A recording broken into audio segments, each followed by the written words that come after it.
Matthew chapter 27.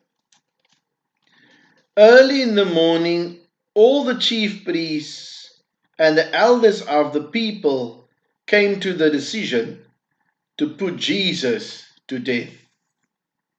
They bound him, led him away, and turned him over to Pilate the governor. When Judas, who had betrayed him, saw that Jesus was condemned, he was seized with remorse and returned the 30 silver coins to the chief priests and the elders. I have sinned, he said, for I have betrayed innocent blood. What is that to us? They replied. That's your responsibility. So Judas threw the money into the temple and left. Then he went away and hanged himself. The chief priest picked up the coins and said, "It is against the law to put this into the treasury, since it is blood money." So they decided to use the money to buy the potter's field as a burial place for foreigners. That is why it has been called the field of blood to this day. Then what was spoken by Jeremiah the prophet was fulfilled.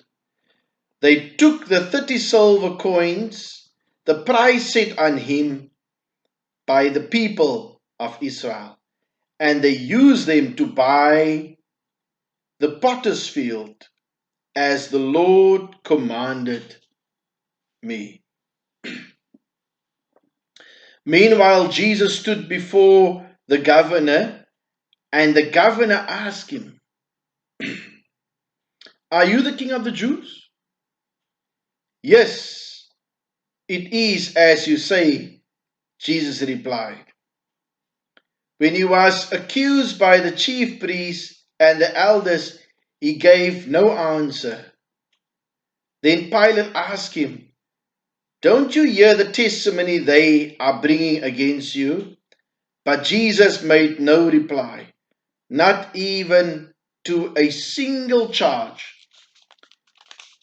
to the great amazement of the governor.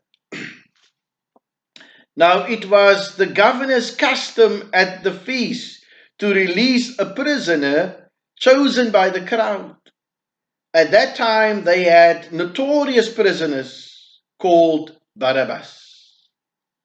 So when the crowd had gathered, Pilate asked them, "Which one do you want me to release to you, Barabbas or Jesus, who is called Christ?"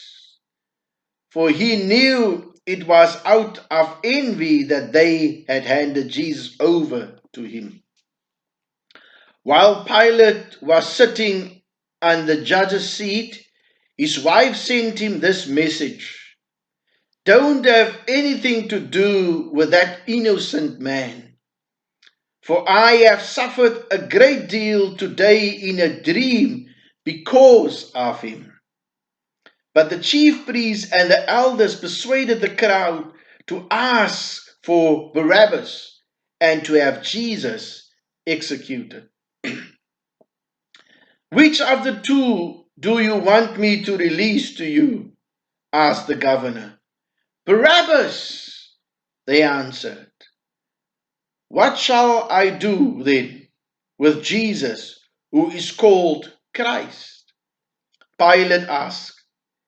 They all answered, "Crucify him." "Why? What crime has he committed?" asked Pilate. But they shouted all the louder, "Crucify him." When Pilate saw that he was getting nowhere, but that instead an uproar was starting, he took water and washed his hands in front of the crowd. "I am innocent of this man's blood," he said. "It is your responsibility."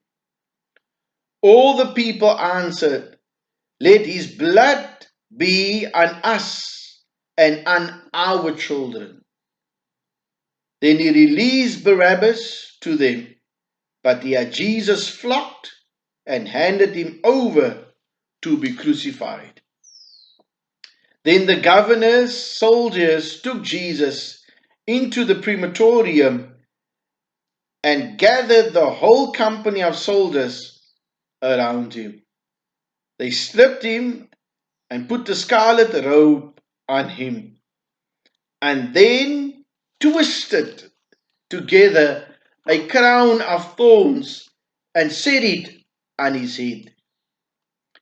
They put a staff in his right hand and knelt in front of him and mocked him. "Hail, King of the Jews," they said. They spat on him and took the staff and struck him on the head again and again. After they had mocked him, they took off the robe and put his own clothes on him. Then they led him away to crucify him.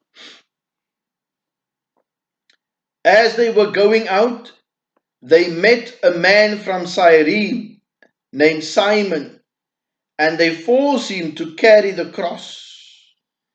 They came to the place called Golgotha, which means the place of the skull. There they offered Jesus wine to drink, mixed with gall. But after tasting it, he refused to drink it. When they had crucified him, they divided up his clothes by casting lots. And sitting down, they kept watch over him there.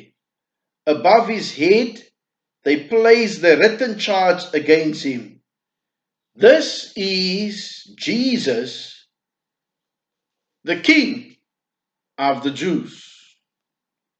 Two robbers were crucified with him, one on his right and the other on his left. Those who passed by hurled insults at him, shaking their heads and saying, "You who are going to destroy the temple and build it in 3 days, save yourself. Come down from the cross, if you are the Son of God." In the same way, the chief priests, the teachers of the law, and the elders mocked him. "He saved others," they said, "but he can't save himself. He's the King of Israel. Let him come down from the cross, and we will believe in him. He trusts in God. Let God rescue him now, if he wants him. For he said, 'I am the Son of God.'" In the same way, the robbers who were crucified with him also heaped insults on him. From the 6th hour until the 9th hour, darkness came all over the land. About the 9th hour, Jesus cried out in a loud voice, "Elio, Elio, lama sabachthani," which means, my God, why have you forsaken me?" When some of those standing there heard this, they said, "He's calling Elijah." Immediately one of them ran and got a sponge. He filled it with wine vinegar, put it on a stick, and offered it to Jesus to drink. The rest said, "Now leave him alone. Let's see if Elijah comes to save him." And when Jesus had cried out again in a loud voice, he gave up his spirit. At that moment, the curtain of the temple was torn in two from top to bottom. The earth shook and the rock split. the tombs broke open, and the bodies of many holy people who had died were raised to life. They came out of the tombs, and after Jesus' resurrection, they went into the holy city and appeared to many people. When the centurion and those with him who were guarding Jesus saw the earthquake and all that had happened, they were terrified and exclaimed, "Surely he was the Son of God." Many women were there, watching from a distance. They had followed Jesus from Galilee to care for his needs.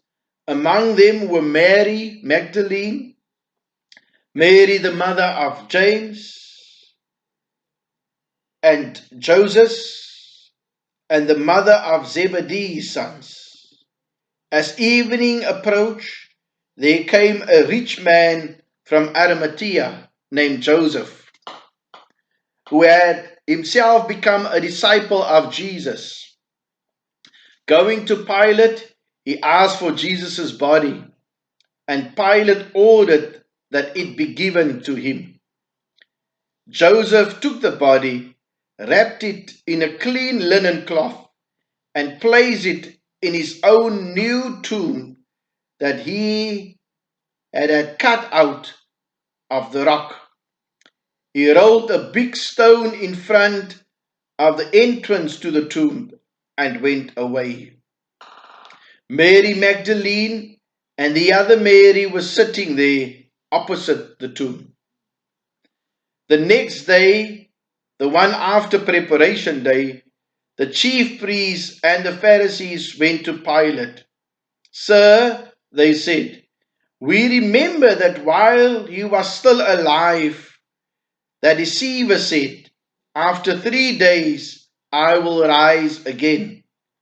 So give the order for the tomb to be made secure until the 3rd day.